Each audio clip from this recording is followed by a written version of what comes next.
Agosto 1995, um garoto de 14 anos que morava em Chicago decide passar férias na casa de alguns parentes no Mississippi.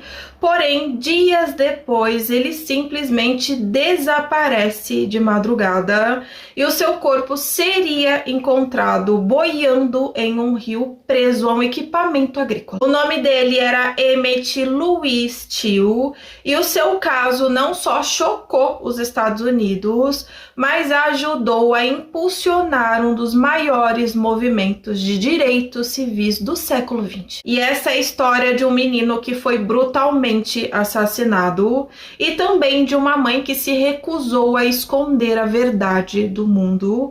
Esse é um dos casos que me chocou muito. Eu esperei um tempo para contar aqui no canal, porque a forma com que tudo aconteceu foi terrível, mas pior ainda foi como esse caso terminou. Mas antes de começar esse vídeo, eu já quero pedir para você, curte, compartilha, me segue aqui no YouTube, porque isso é muito importante.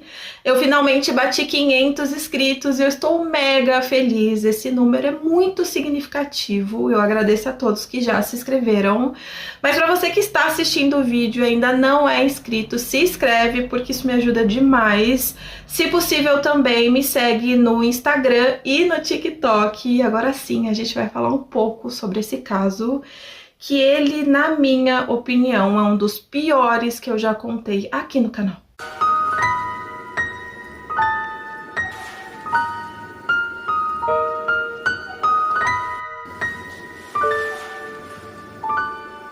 Antes de falar sobre a história do Emmett, a gente precisa falar sobre a mãe dele, que foi muito importante nessa história toda.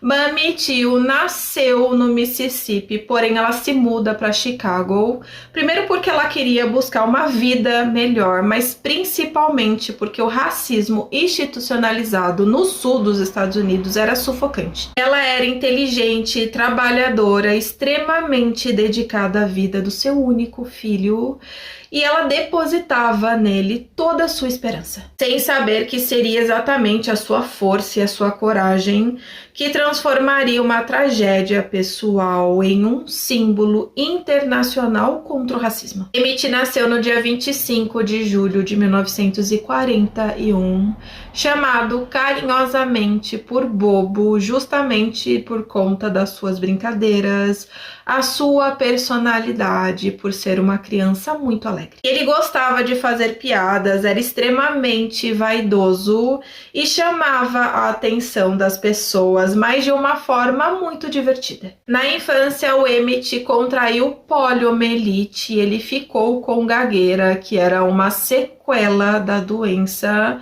e os familiares contaram que ele emitia às vezes um assobio, que era uma forma de destravar a fala. E ele foi criado no norte dos Estados Unidos e a vida dele era muito diferente das pessoas que viviam ao sul. No verão de 1955, ele convence a sua mãe a deixar ele passar alguns dias na casa de alguns parentes que viviam uma pequena comunidade no Mississippi. E a viagem parecia uma ótima oportunidade de conhecer melhor a sua família e ajudar eles nas atividades locais. Mas antes da viagem, ela conversa com ele, é uma conversa muito séria e muito importante, explicando as diferenças entre viver em Chicago e viver no Mississippi, para que ele tomasse cuidado com qualquer atitude, qualquer fala, porque se ele dissesse algo, fizesse algo que pudesse parecer desrespeitoso a uma pessoa branca,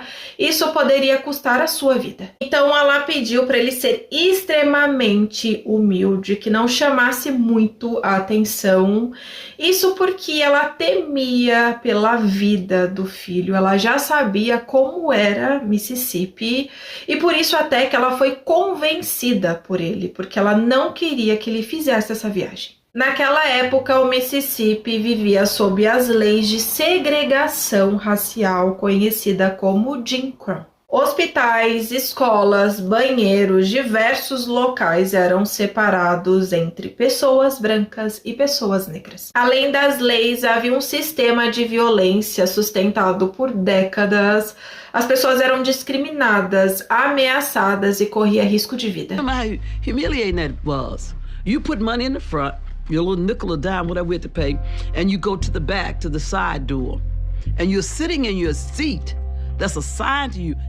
Even if I'm sitting back there, that the bus driver and the whites in Alabama didn't have the power to tell me to get up because a nigga dare not sit while a white man is standing. Pouco antes de 1954, a Suprema Corte decidiu que a segregação em escolas públicas era inconstitucional. Mas a reação de muitos setores do Sul segregacionista não aceitava essa decisão, aumentando ainda mais a tensão racial. E foi justamente nesse cenário que o Emmett chegou no Mississippi. Depois de alguns dias tranquilos no Mississippi, o Emmett sai com seus primos para comprar doce em uma mercearia. E atrás do balcão estava uma mulher branca, a Caroline, de 21 anos. E lembra que eu mencionei para vocês sobre a gagueira do Emmett?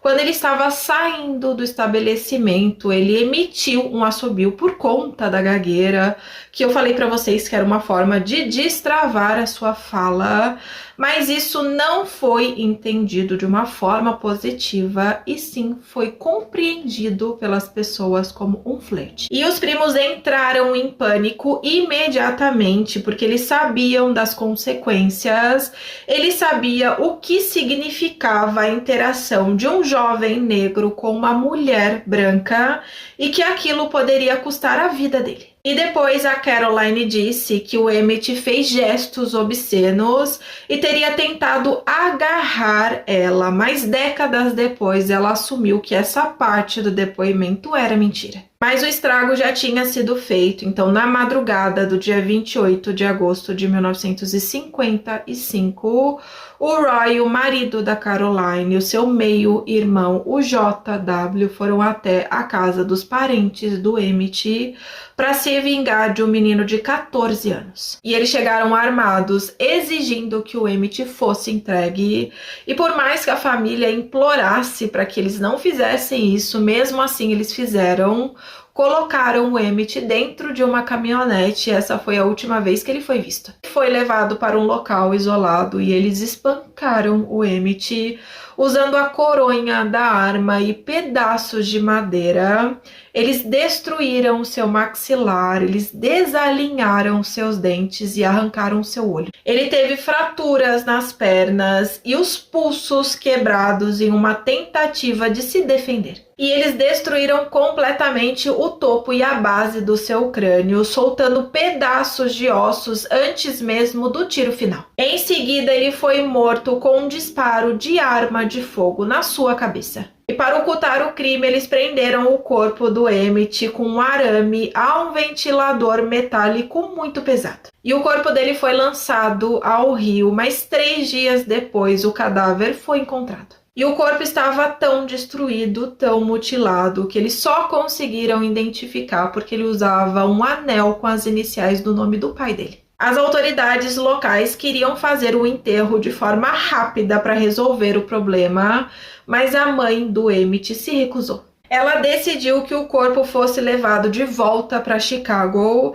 e quando ela viu o filho dela, ela tomou uma decisão que seria extremamente importante. Mesmo com o corpo do Emmett completamente destruído, ela decidiu fazer o velório com o caixão aberto e ela disse na época que queria que o mundo visse o que fizeram com o filho dela. Milhares de pessoas passaram pelo velório, fotos foram tiradas do corpo mutilado, principalmente pela imprensa negra dos Estados Unidos, e isso causou uma indignação racial.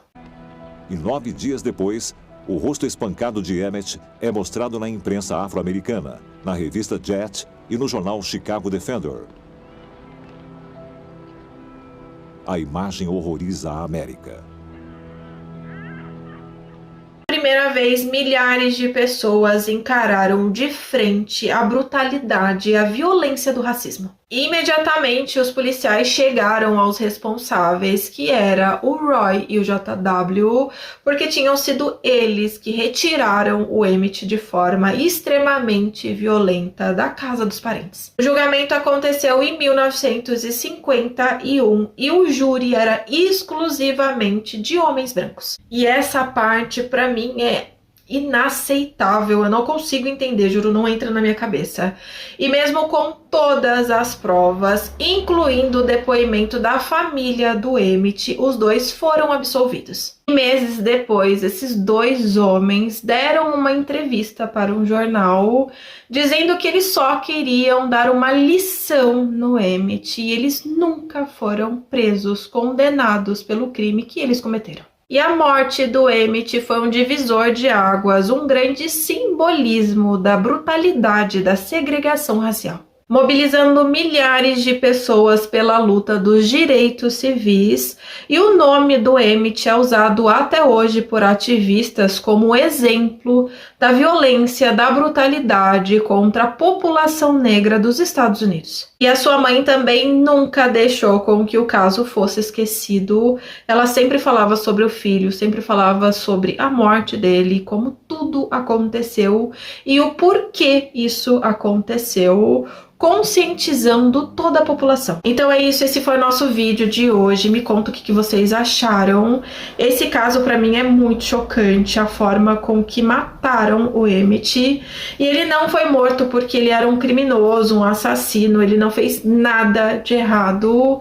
Ele simplesmente foi morto pelo seu tom de pele, e as pessoas que fizeram isso foram absolvidas pelo mesmo motivo, pelo seu tom de pele. Mas eu quero saber de vocês, me conta aqui o que vocês acharam. Eu vou pedir também, curte, compartilha, me segue aqui no YouTube, se possível no meu Instagram e no meu TikTok. E eu espero que vocês continuem acompanhando os próximos vídeos.